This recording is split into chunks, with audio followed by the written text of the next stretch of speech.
As part of the ongoing Cultural Matrix series, I am speaking once again on the crisis the coronavirus has led to.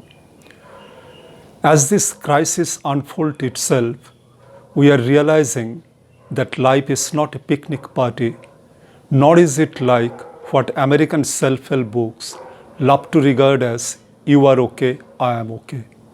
Instead, our taken for granted world has completely shattered. The outer realm has stopped its vitality. Offices, colleges, universities, marketplaces, industries are closed, and we are confined to our residential apartments, to our rooms, and in absolute isolation, and with constant accumulation of the statistics of death.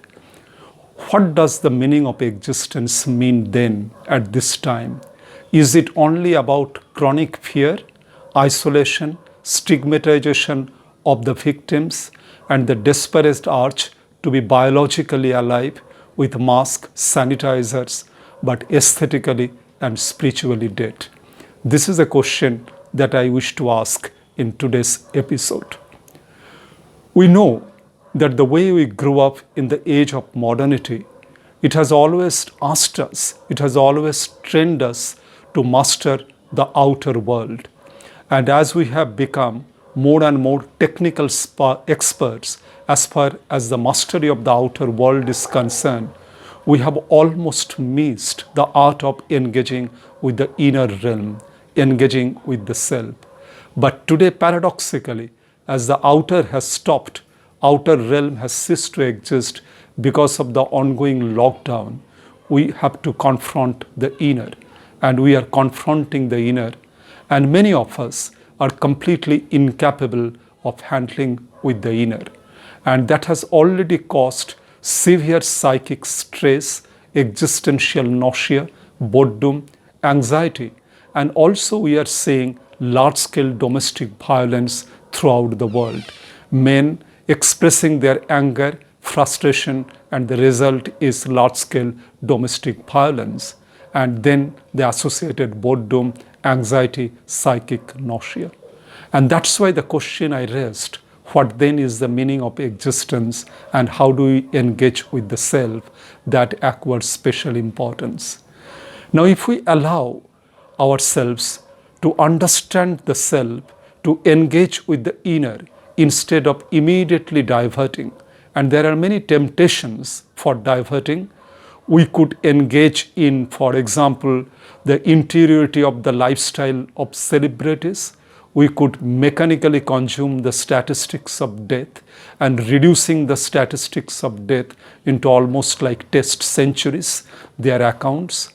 But if we allow ourselves, if we contemplate and reflect on the inner world, then the first thing that confronts us is the all-pervading fear.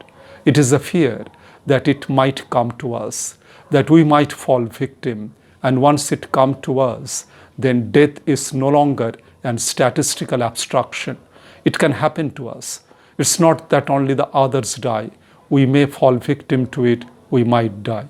So the question and the ultimate fear and the root of all fear, the fear of death, begins to haunt us.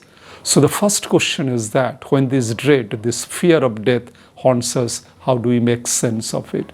Is it like recalling what Gautam Buddha was conversing with his disciple Ananda at the time of his death, when Ananda was crying and Buddha was saying that, Ananda, you have lived with me for decades, but don't you know that all that temporal withers away and passes away?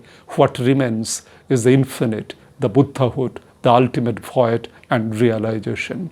Now, is it the time to reflect on the temporal and the eternal? Is it the time to engage with this question, why this fear, and how do we make sense of it? How do we make sense of death? This is a question that I believe that we all confront. And instead of escaping from this question, no matter when we confront this question, it might lead to immense fear, but there is no escape from it. The more we acknowledge it, the more we go deeper into it and begin to make sense of it. That's the first point that I wish to articulate. And it is in that context that I would argue that it is like living deeply, intensely at this moment itself. Tomorrow we do not know.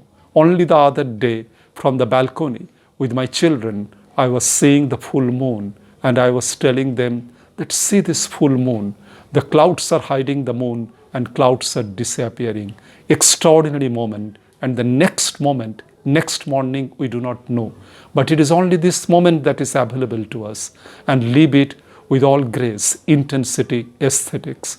This, I believe, is the way to handle with the question of fear, that instead of merely biologically alive, to live meaningfully, deeply, gracefully, intensely at this very moment, here and now, with all its aesthetics, grace, beauty, and joy.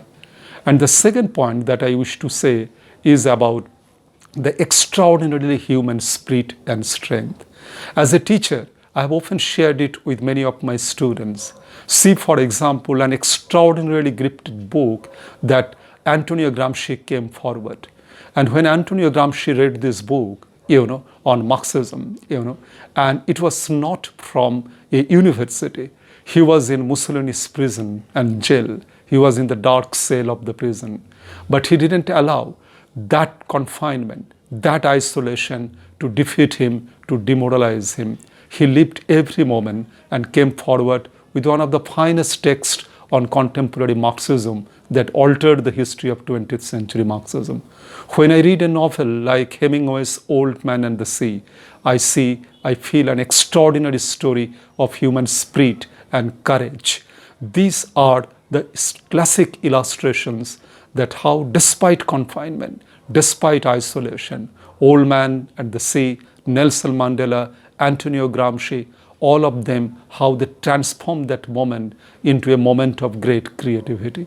Is it the time, as students, seekers, teachers, we engage with that, we learn something deep from them, and even though the outer has ceased to exist and we are face to face with the inner, instead of living with fear, with chronic anxiety, and instead of living only with mask and sanitizer, we transform this moment into a moment of self-exploration and self-realization and making sense of the inner.